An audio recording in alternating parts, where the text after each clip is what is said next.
ಇನ್ನು ನರೇಗಾ ಮರುನಾಮಕರಣ ಖಂಡಿಸಿ ಕಾಂಗ್ರೆಸ್ ಪ್ರತಿಭಟನೆ ಮಾಡ್ತಾ ಇದೆ. ಬೆಳಗ್ಗೆ 10 ಗಂಟೆಗೆ ನರೇಗಾ ಬಚಾವೋ ಅನ್ನೋ ಹೆಸರಲ್ಲಿ ಜಿ ಅಂತ ಹೆಂಗೆ ಹೆಸರಿಟ್ರಿ ನೀವು, ಇದು ಗಾಂಧಿಗೆ ಮಾಡಿದಂಥ ಅವಮಾನ.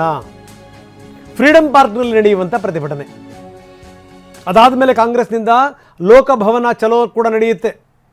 ರಾಜಭವನ, ಈಗಿನ ಲೋಕಭವನ ಏನಾಗಿದೆಯಲ್ಲ ಅಲ್ಲಿ ತನಕ ಮುತ್ತಿಗೆ ಹಾಕುವಂಥ ಪ್ರಯತ್ನವನ್ನು ಕೂಡ ಮಾಡಲಾಗುತ್ತೆ. ಪ್ರತಿಭಟನೆಯಲ್ಲಿ ರಾಜ್ಯ ಕಾಂಗ್ರೆಸ್ ಉಸ್ತುವಾರಿ ನಾಯಕ Surjewala, CM Siddaramaiah, DCM DK Shivakumar, ಸಚಿವರು, ಶಾಸಕರು ಭಾಗಿಯಾಗ್ತಾರೆ.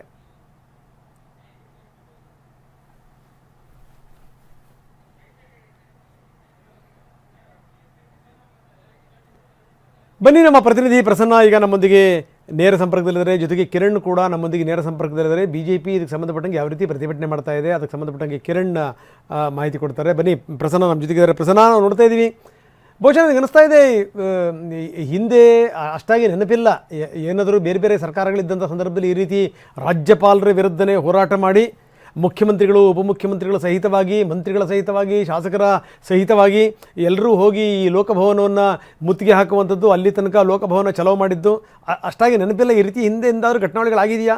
ಜೊತೆಗೆ ಏನಂದರೆ ಈ ತುಂಬ ಸೀರಿಯಸ್ ತಗೊಂಡಿರುವಂಥ ಕಾಂಗ್ರೆಸ್ ಇವತ್ತು ಪ್ರತಿಭಟನೆಯನ್ನು ಕೂಡ ಮಾಡ್ತಾ ಇದೆ, ದೊಡ್ಡ ಪ್ರಮಾಣದಲ್ಲಿ ಪ್ರತಿಭಟನೆ. ನೋಡಿ, ಯಾವುದೇ ಕಾರಣಕ್ಕೂ ಯಾರೂ ಕೂಡ ಗೈರು ಹಾಜರಾಗಬಾರದು ಅಂತ ಮೊನ್ನೆ ಸಿದ್ದರಾಮಯ್ಯನವರು ಹೇಳಿದರು ಕಲಾಪ ನಡೆಯುವಂಥ ಸಂದರ್ಭದಲ್ಲಿ. ಈಗ ಹಿಂಡು ದಂಡು ಹೋಗ್ತಾ ಇದ್ದಾರೆ ರಾಜ್ಯಪಾಲರ ಭವನದ ಕಡೆಗೆ. ಏನಿದು?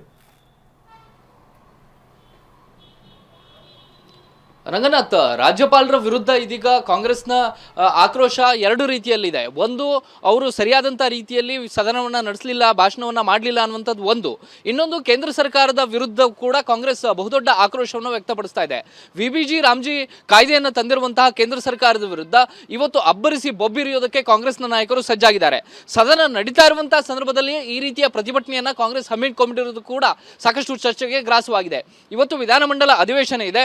ಅಧಿವೇಶನ ಇದ್ದಾಗಲೂ ಕೂಡ ಇವತ್ತು ಫ್ರೀಡಂ ಪಾರ್ಕ್ನಲ್ಲಿ ಕಾಂಗ್ರೆಸ್ನ ನಾಯಕರು ಕೇಂದ್ರ ಸರ್ಕಾರದ ವಿರುದ್ಧ, VBG ರಾಮ್ಜಿ ಬಿಲ್ನ ವಿರುದ್ಧ ಮತ್ತು ನರೇಗಾವನ್ನ ಮರುಸ್ಥಾಪನೆ ಮಾಡಬೇಕು ಅನ್ನುವಂಥ ಆಗ್ರಹವನ್ನ ಮಾಡ್ತಾ ಬೃಹತ್ ಹೋರಾಟವನ್ನ ಮಾಡ್ತಾ ಇದ್ದಾರೆ. ನರೇಗಾ ಬಿಲ್ಲಲ್ಲಿ ಏನಿತ್ತು ಮತ್ತು ಈಗ VBG ರಾಮ್ಜಿ ಬಿಲ್ನಲ್ಲಿ ಏನಿದೆ ಅನ್ನುವಂಥ ಒಂದಷ್ಟು ಕಂಪ್ಯಾರಿಸನ್ ಅಂಶಗಳನ್ನ ಮುಂದಿಟ್ಟುಕೊಂಡು ಕೇಂದ್ರ ಸರ್ಕಾರದ ವಿರುದ್ಧ ಹರಿಯಾಯುವಂಥ ಕೆಲಸವನ್ನ ಕಾಂಗ್ರೆಸ್ ಮಾಡ್ತಾ ಇರುವಂಥದ್ದು ನಿಶ್ಚಿತವಾಗಿದೆ. VBG ರಾಮ್ಜಿ ಬಿಲ್ ಮೂಲಕ ಕೇಂದ್ರ ಸರ್ಕಾರ ಒಂದು ಗ್ರಾಮ ಪಂಚಾಯಿತಿಯ ವ್ಯವಸ್ಥೆಯನ್ನೇ ಬಿಡುಮೈಲು ಮಾಡೋದಕ್ಕೆ ಹೊರಟಿದೆ. ಗ್ರಾಮೀಣ ಜನರ ಬದುಕಿನ ಉದ್ಯೋಗದ ಹಕ್ಕನ್ನ ಕಿಸ್ಕೊಳ್ತಾ ಇದೆ. ಜೊತೆಗೆ ಆರ್ಥಿಕ ವ್ಯವಸ್ಥೆಯನ್ನು ಕೂಡ ಬುಡಮೇಲು ಮಾಡುವಂತ ಕೆಲಸವನ್ನ ಕೇಂದ್ರ ಸರ್ಕಾರ ಈ ಬಿಲ್ನ ಮೂಲಕ ಮಾಡ್ತಾ ಇದೆ. ಗ್ರಾಮ ಪಂಚಾಯಿತಿ ವ್ಯವಸ್ಥೆ ಅನ್ನುವಂಥದ್ದು ಒಂದು ಒಕ್ಕೂಟ ವ್ಯವಸ್ಥೆಯಲ್ಲಿ ಅಧಿಕಾರ ಹಂಚಿಕೆ ಸೂತ್ರವನ್ನ ಪಾಲನೆ ಮಾಡ್ತಾ ಇತ್ತು. ಆದ್ರೆ ಈ ಹಳೆಯ ನರೇಗಾ ಬಿಲ್ ಅನ್ನ ತೆಗೆದುಹಾಕಿ VBG ರಾಮ್ಜಿ ಬಿಲ್ನ ಮೂಲಕ ಕೇಂದ್ರ ಸರ್ಕಾರ ಗ್ರಾಮೀಣ ಭಾಗದ ಉದ್ಯೋಗದ ಹಕ್ಕನ್ನ ಕಿತ್ಕೊಳ್ತಾ ಇದೆ ಅನ್ನುವಂತ ಆಕ್ರೋಶವನ್ನ ಕಾಂಗ್ರೆಸ್ನ ನಾಯಕರು ವ್ಯಕ್ತಪಡಿಸ್ತಾ ಇದ್ದಾರೆ.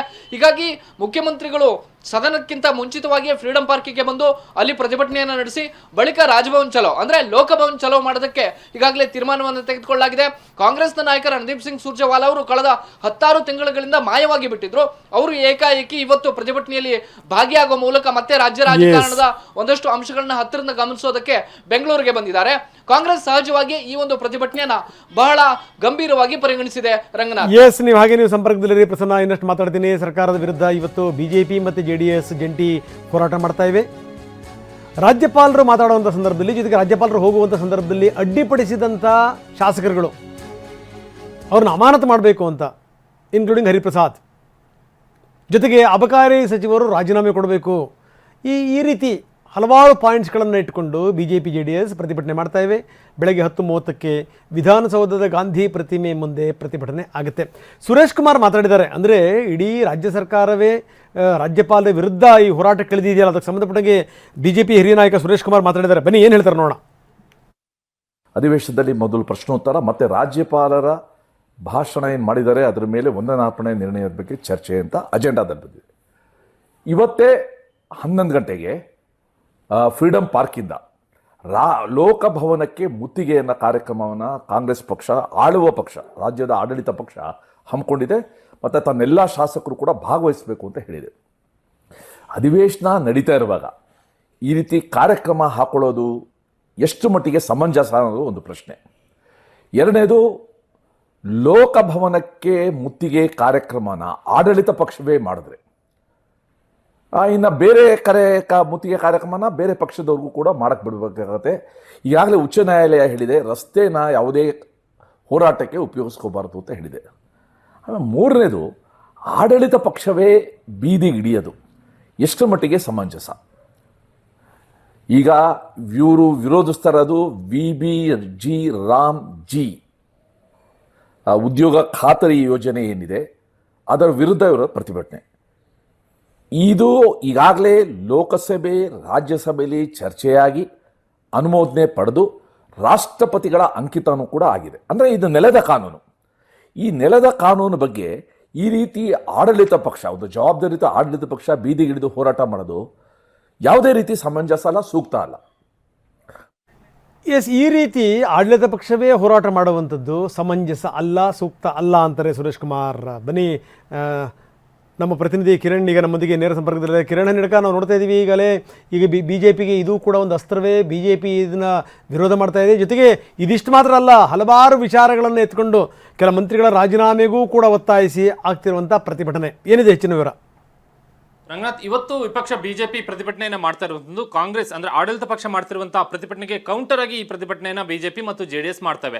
ಇಲ್ಲಿ ವಿಧಾನಮಂಡಲ ಅಧಿವೇಶನ ನಡೀತಾ ಇರುವಂತಹ ಸಂದರ್ಭದಲ್ಲಿ ಆಡಳಿತ ಪಕ್ಷವೊಂದು ಬೀದಿಗಿಳಿದು ಇಲ್ಲಿ ಪ್ರತಿಭಟನೆಯನ್ನ ಮಾಡ್ತಿರುವಂತಹ ವಿಚಾರವನ್ನ ಪ್ರಶ್ನೆ ಮಾಡಿರುವಂತಹ ಬಿಜೆಪಿ ಮತ್ತು ನರೇಗಾ ಮರುಸ್ಥಾಪನೆಯ ನೆಪದಲ್ಲಿ, ಆ ಒತ್ತಾಯದ ನೆಪದಲ್ಲಿ VBG ರಾಮ್ಜಿ ಯೋಜನೆಯನ್ನ ಟೀಕೆ ಮಾಡುವಂತಹ ಒಂದು ಉದ್ದೇಶವನ್ನ ಇಲ್ಲಿ ಟೀಕಿಸಿರುವಂತಹ ಬಿಜೆಪಿ ಕೇಂದ್ರ ಸರ್ಕಾರದ ವಿರುದ್ಧ ಇಲ್ಲಿ ಕಾಂಗ್ರೆಸ್ ಪ್ರತಿಭಟನೆಯನ್ನ ಮಾಡ್ತಿದೆ ಅನ್ನುವಂತಹ ಕಾರಣಕ್ಕಾಗಿ ಇವತ್ತು ಈ ಪ್ರತಿಭಟನೆಯನ್ನ ಹಮ್ಮಿಕೊಳ್ಳುತ್ತದೆ.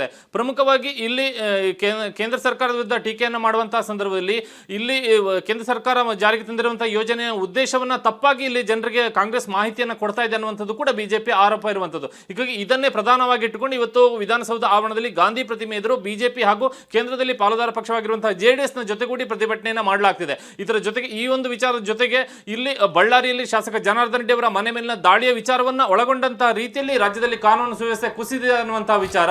ಇದರ ಜೊತೆಗೆ ಜಂಟಿ ಅಧಿವೇಶನವನ್ನು ಉದ್ದೇಶಿಸಿ ರಾಜ್ಯಪಾಲರು ಭಾಷಣವನ್ನು ಮಾಡುವಂತಹ ಸಂದರ್ಭದಲ್ಲಿ ಅವರನ್ನ ಅಡ್ಡಗಟ್ಟಿ ರಾಜ್ಯಪಾಲರಿಗೆ ಅವಮಾನ ಮಾಡುವಂತಹ ರೀತಿಯಲ್ಲಿ ಆಡಳಿತ ಪಕ್ಷವಾಗಿ ಕಾಂಗ್ರೆಸ್ ನಡೆದುಕೊಂಡಿದೆ ಅನ್ನುವಂತಹ ಆರೋಪ. ಈ ಎಲ್ಲ ವಿಚಾರಗಳನ್ನು ಇಟ್ಟುಕೊಂಡು ಇವತ್ತು ಬಿಜೆಪಿ ಮತ್ತು JDS ಪ್ರತಿಭಟನೆಯನ್ನ ಮಾಡ್ತಾ ಇದ್ದಾರೆ. ಬೆಳಗ್ಗೆ 10:30ಕ್ಕೆ ವಿಧಾನಸೌಧ ಆವರಣದಲ್ಲಿರುವಂತಹ ಗಾಂಧಿ ಪ್ರತಿಮೆ ಪ್ರತಿಭಟನೆಯನ್ನ ಮಾಡಿ ನಂತರ ವಿಧಾನ ಸಭೆ ಮತ್ತು ವಿಧಾನ ಪರಿಷತ್ಗೆ ಕಲಾಪದಲ್ಲಿ ತೆರಳೋದಕ್ಕೆ ಬಿಜೆಪಿ ಹಾಗೂ JDS ನಿರ್ಧಾರವನ್ನ ಮಾಡಿಕೊಂಡಿದೆ. ಓಕೆ, ಧನ್ಯವಾದ ತಮ್ಮೆಲ್ಲ ಮಾಹಿತಿಗೆ.